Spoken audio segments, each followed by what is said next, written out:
exactly, or it has to be exactly then, or what happens if you don't. But apparently it's pretty bad, because Ambarish was very determined he was going to break his fast. But what happened was Durvasa showed up on his doorstep just at that moment. And of course, when a guest comes, especially a very exalted guest, one has to just drop everything that he's doing and receive his guest nicely. So Durvasa came, and Ambarish received him, and then he said, please go take your bath, and then we will serve prasadam. Meanwhile, the time came for breaking Ekadashi, and the time was about to expire. Durvasa did this deliberately. He's such a rascal. He did this deliberately. And then Ambarish consulted with his brahmana, his priest, and he said, you know, it's time to break the fast, but my guest is still bathing.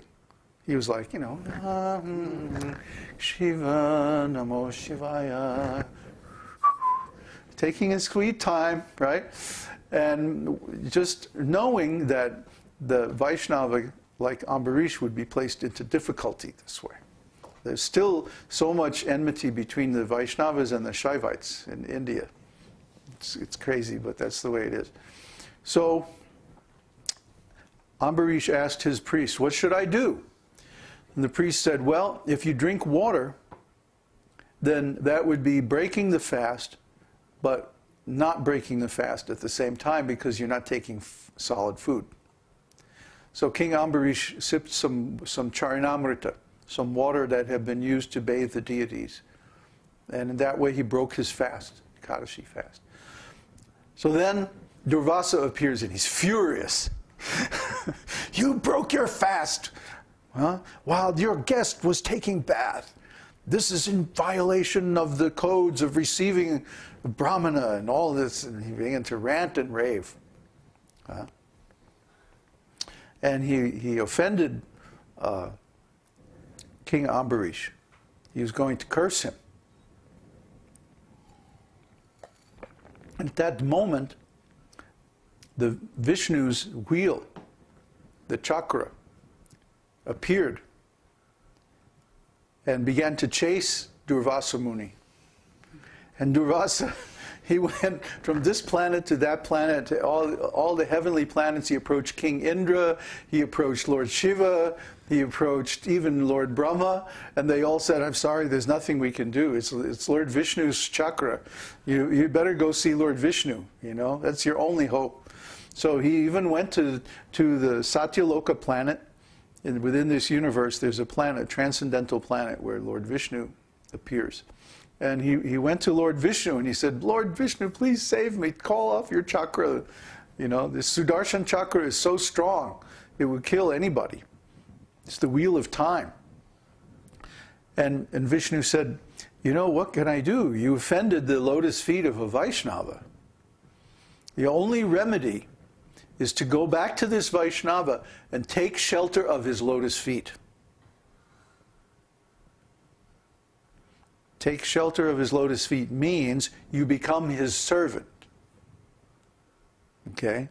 Take shelter means that you become a subordinate person. You see?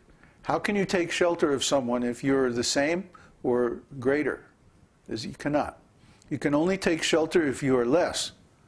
So that means he was telling Durvasa, you assume a humble mood and you approach Ambarish Maharaj and you beg for his mercy and forgiveness. And that's the only way that you can attain release from this chakra.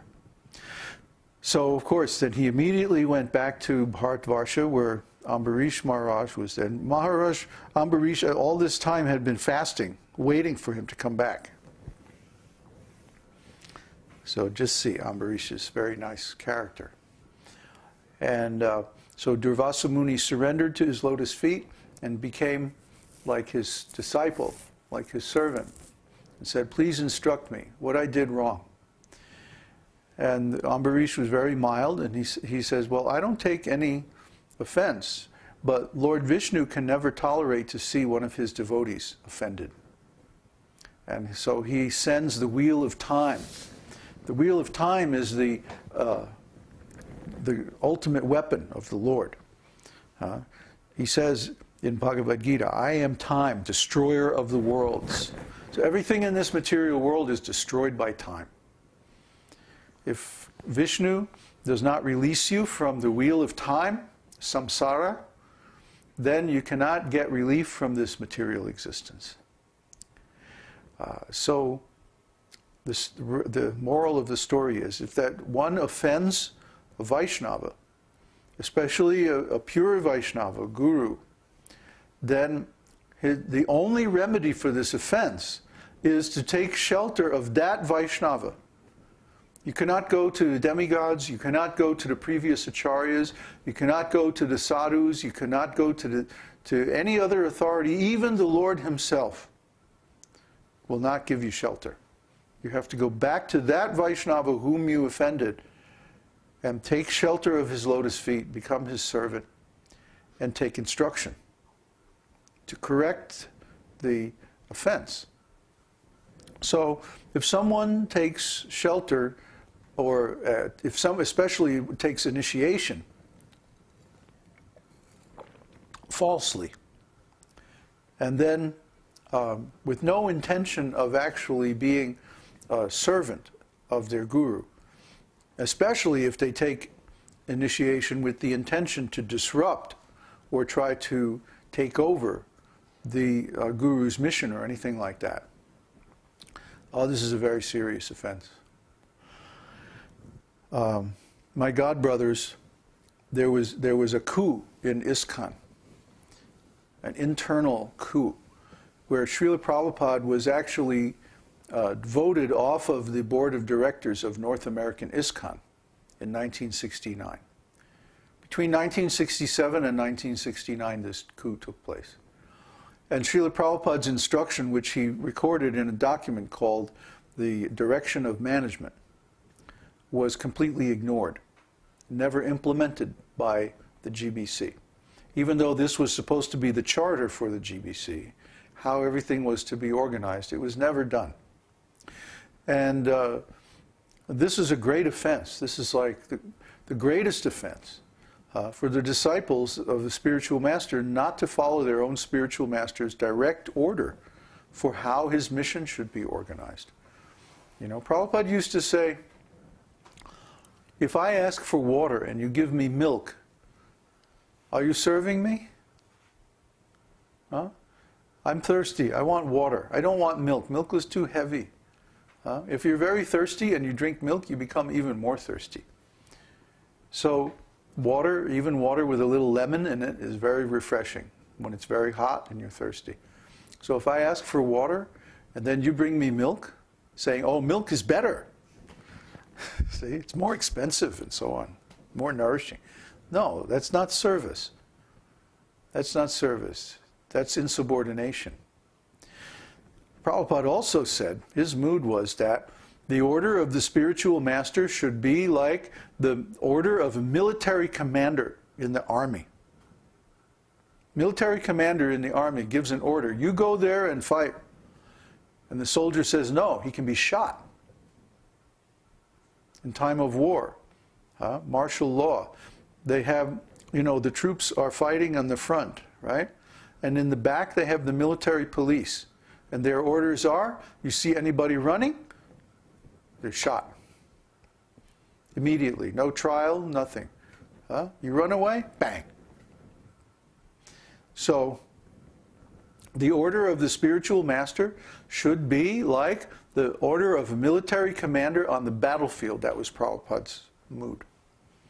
He writes this, and you can read it. Look it up in the Veda base. Look up the words military discipline in the Veda base. And you will find there's several quotations where Prabhupada says, the order of the spiritual master should be followed like under military discipline. So, Srila Prabhupada, in other words, expected that his disciples would follow his literal order, just like a command. Like, yes, sir. And just go do it. So this mood of insubordination that his disciples displayed was absolutely offensive and unacceptable. And as a result, the preaching in North America was crippled after that. Maybe that's what they wanted for some reason, which we're not going to speculate about. But it certainly was a grave offense to Srila Prabhupada. And as a result, most of those leaders now have fallen down.